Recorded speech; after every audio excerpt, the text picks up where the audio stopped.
Мен 43 жастағы әйелмін. 3 баланың анасымын. Өмірімде талай қуаныш пен сынақты бастан өткердім, бірақ сол бір түн менің санамда мәңгілік із қалдырған ең ауыр түндердің бірі болды. Жолдасым соңғы 2 жылда мүлде өзгеріп кетті.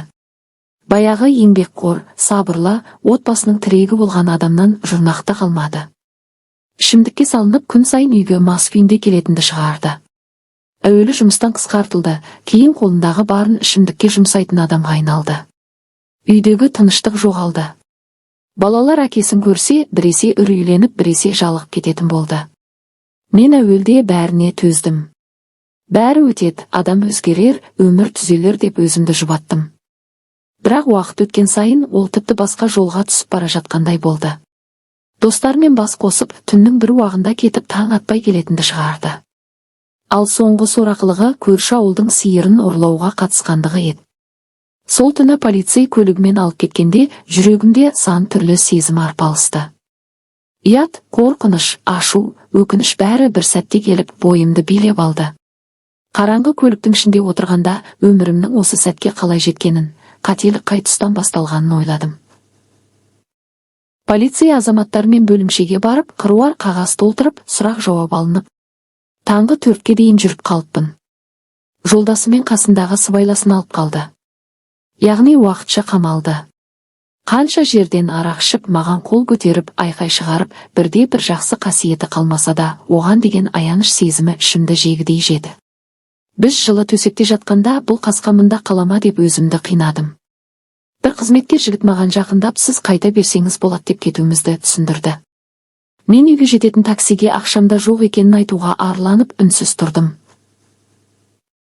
Сол ұзын бойлы сары жігіт, мен сізді апарып тастайын деп сыпайылық танытты. Қыс уақыты болатын. Мен дубленкамды қолыма ұстап машинаның артқы жағына отырдым. Жол бойында жылап баратырмын. Рөлдегі полицей жігіт айнадан мені көріп, мен сізді түсінемін, жолдасыңыз болғасын сүйесіз, жылайсыз. Ол бірақ қылмыс жасап отыр, жазасын алу керек. Деп тіл қатты. Бірақ кез келген ситуациядан шығатын жол болады ғой.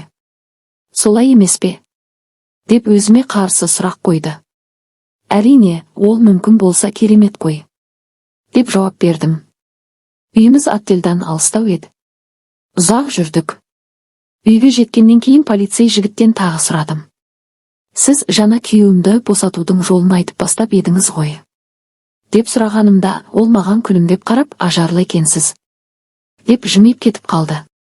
Иә, мен сұңғақ бойлы, ернім томпақ, көзім мөлдіреген, қара торы келіншекпін.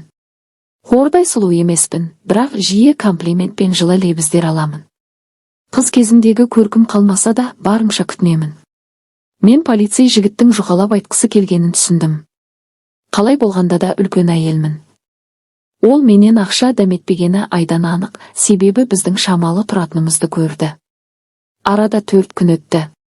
Енем мен қайын апам келіп, мал ұрлаған күйеуімді емес, мені жазғырып ұрсып қарғап кетті. Сендерді асыраймын деп сол қадамға барды. Енді бірдеме қылып неге шығармайсың деп дымымды қалдырмады. Сол күні кешкісін жолдасыма барып қайттым. Әлгі жігіт жұмыста жүр екен. Есіктің алдына темекі тартуға шыққанда тағы күлімдеп сол сұрақты қойды. Сонымен ойландыңыз ба? Деп маған қарады. Мен көп ойланбастан, иә мен бәріне дайынмын, тек оны босатсаңыз болды. Дедім. Ол менің нөмірімді жазып алды. Үйге келдім. Түнгі 11 шамасында WhatsApp-ыма сол жігіттен хабарлама келді. Бүгін түнде барсам шыға аласыз ба? Деді, мен жақсы деп жуынып киініп дайын отырдым. Өзімнен жиіркене бастадым. Жолдасым ішіп ұрып жүрсе де алғашқы еркегім. Тәніме одан басқа адам жақындап көрмеген. Мен үшін бұл бір қылмыс және лас әрекет болып саналды. Полицей жігіт келіп, мен отырдым. Үйден шамалы алыстау жерге барып тоқтадық.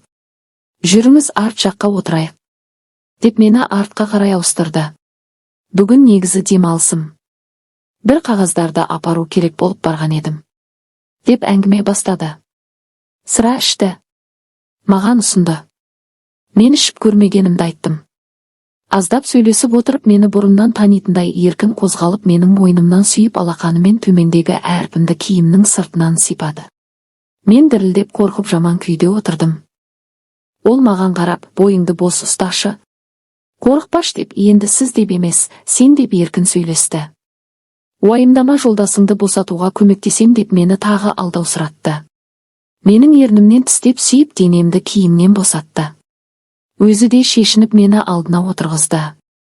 Әзір сайманын салмады. Алдына отырғызып екі алмамнан тілінің ұшымен қытықтап еме бастады. Мен қалай болғанына таң қалдым, бірақ манағы қобалжу тоқтап, бойыма ерік бердім. Маған ұнай бастағанына ұяла бастадым. Ол емген сайын менің ырсып, анарларым қатайып, ұшы үрпейіп бойым ысып бастады. Астымдағы гүліме сайманымен сипатып дымқылдатты. Тоқтай тұршы, астымызға төсейін деп бір матаны төсет. Өзі қыз құмар, бұрыннан осының барлығын жиі жасап жүргені айдан анық белгілі ғой. Менің дайын екенімді көріп сайманына қабын кигізіп дымқыл ортаға бойлатты. Белін ұрғылап ынырсып уфлеп жатыр. Сайманым еткен жуан еді, басында ауырсынып, шамалы уақыттан кейін жылтырап, еркін қозғалып дымқылданып тәтті болды. Есімнен танып рахат алдым. Бұл жігіт менен 5-6 жас кіші екені көрініп тұр. Ол да, мен де жасымызды сұрамадық. Себебі әрқайсымыз өз пайдамыз үшін екенін білдік. Екінші мәртені бастаған кезде артыммен бұлай жатшы, беліңді жоғары көтерші, иә, осылай, иә деп артымнан ұрғылай бастады. Соққан сайын ауыртпады. Мен үшін тәтті болды. Бұл бір махаббатпен болған жанасу болмаса да, өзгеше есімде қалды.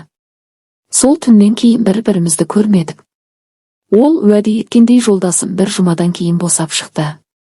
Қасындағы сыбайласы 3 жылға отырды. Бұл түн үшін мен өзімді әлі күнге дейін жиіркенішті жеңіл жүрістегі әйел секілді сезінемін. Сабақ болар, бастан кешкен оқиғама қатты сын айтпасындар. Өз өміріме өзім жауап беремін, не болса да отбасымыз аман болсын шалайық.